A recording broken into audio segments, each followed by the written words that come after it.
Hello ladies and gentlemen, and welcome back to another World of Tanks video. This time playing in the RU-251. I'm playing on Erlenberg, and this matchmaking is probably one of the best matchmakings you're ever going to get in an RU, just because it's actually weighted as a tier 9 medium, I think. So we're pretty much top tier, if you can call it that, and there are only 3 tier 9s on each team, so there's a lot of soft targets for the RU to go with. Basically, I always seem to come here. You can sometimes get some early spots off on the ridgeline. The CDC obviously didn't like that I was up here. He probably thought I was just sniping damage or whatever, which to be fair I probably am. I don't really want to throw my tank away at the start of the game. That's kind of how I think about it. But the CDC's going ham, and the 1375's going fairly ham, or no, although not that ham. He's just kind of following the CDC in. On the other side of the map, the T-34's just took out our T-21, so that's a pretty short game for him.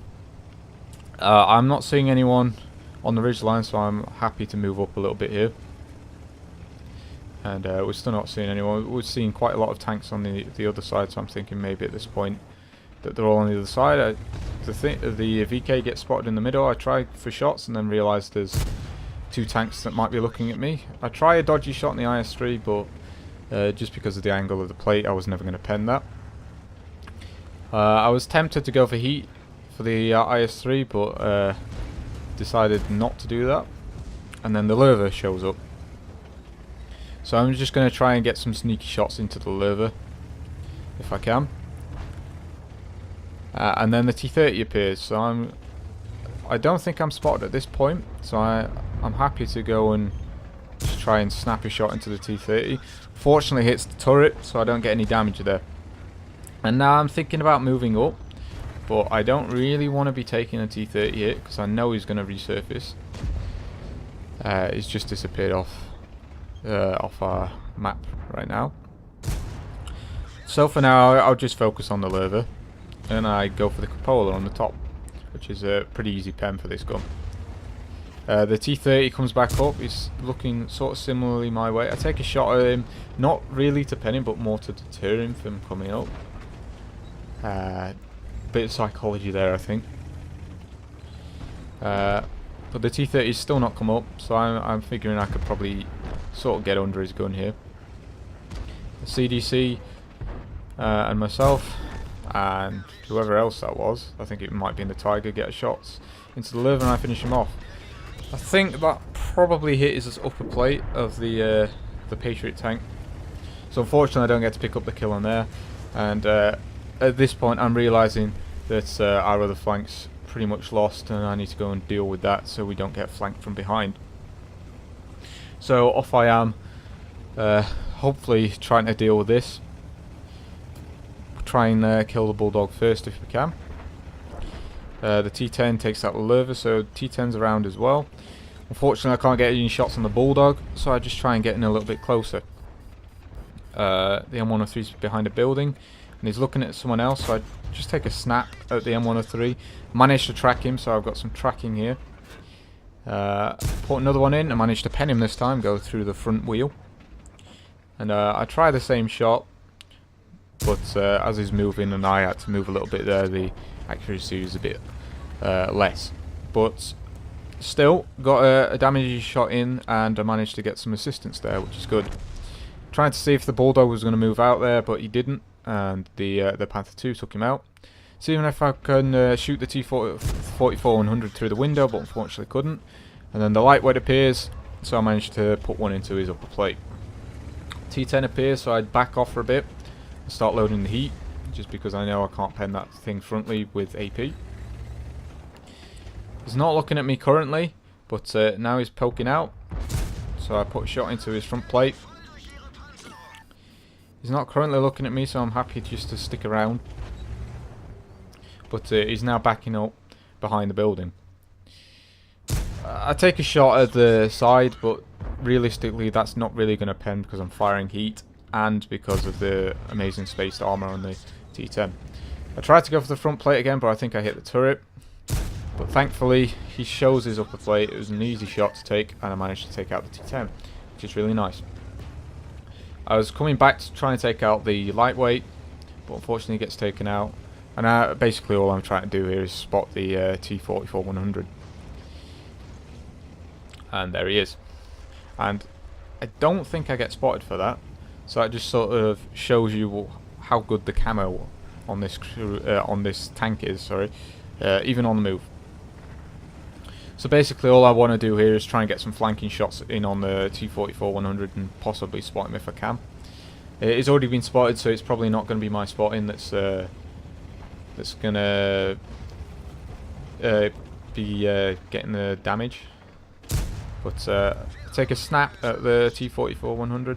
Fortunately I don't pen it. Aim at the side of the turret, just because that's an easy pen. I managed to get the shot. And another shot into the side. So I think someone tracked him, and I just take the killing shot there. I take a quick look to see if I can shoot the VK. Unfortunately I can't, so I'm going to move up to this ridge line up here, see if I can get some shots down into him. I'm currently on 3 kills, so I'm looking to possibly add another couple of kills if I can. T-34 takes out our Tortoise, which is good for their team, but it is looking like our team's going to win. The VK gets spotted again, and he's getting peppered by our tanks in the back. Managed to get a shot in and a fire, which is really nice. Get some extra damage there. Tried to get the kill there, but unfortunately someone shot just before me, and unfortunately didn't get the extra damage in the kill.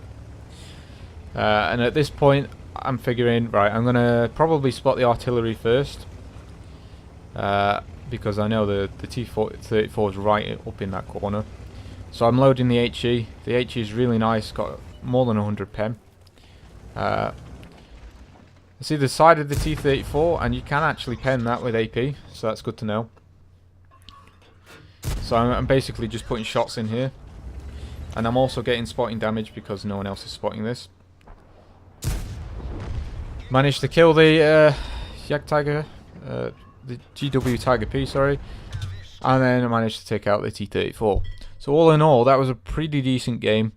I've done a good bunch of spotting at the end of the game there on the T-34, and I managed to pick up 5 kills, and I've probably done quite a bit of damage there as well. But yeah, let's go and have a look at the post-game stats now. Alright, so as you can see, that was the ace tanker in the RU. Did just over 3,000 damage, got 5 kills, and did 4,500 swatting damage. And that was also a light tank 15 for the T55A.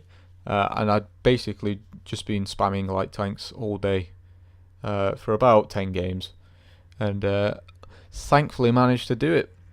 So that was really nice. That was a really nice surprise because I didn't expect to do light tank 15 on Erlenberg, but I'll happily take that. And it just shows you that you can actually do the light tank missions on maps other than Prokhorovka, Fiery Salient, and Malinovka.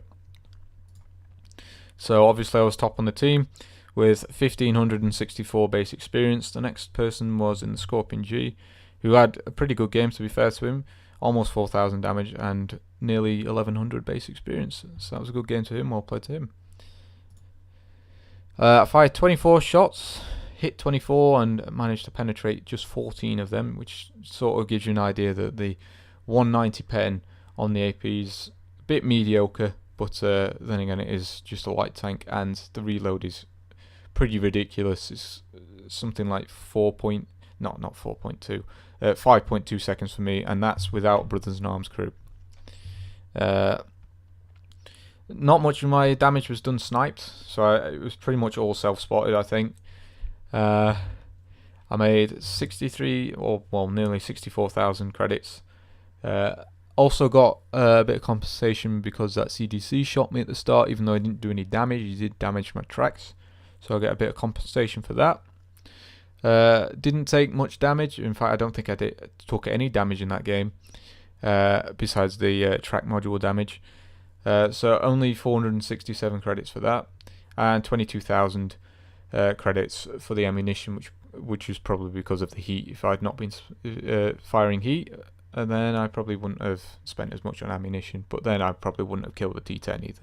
So yeah, but overall I made 41,308 credits, and I made 2,346 experience without a double, because I'd been playing this previously trying to get the light tank 15 mission done.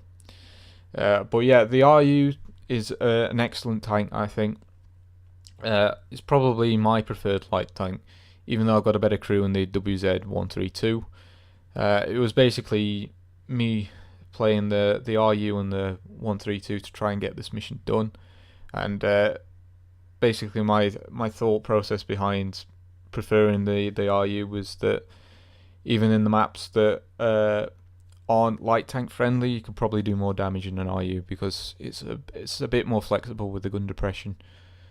But yeah, hopefully you enjoyed this video. Thank you very much for watching, and I will see you in the next one.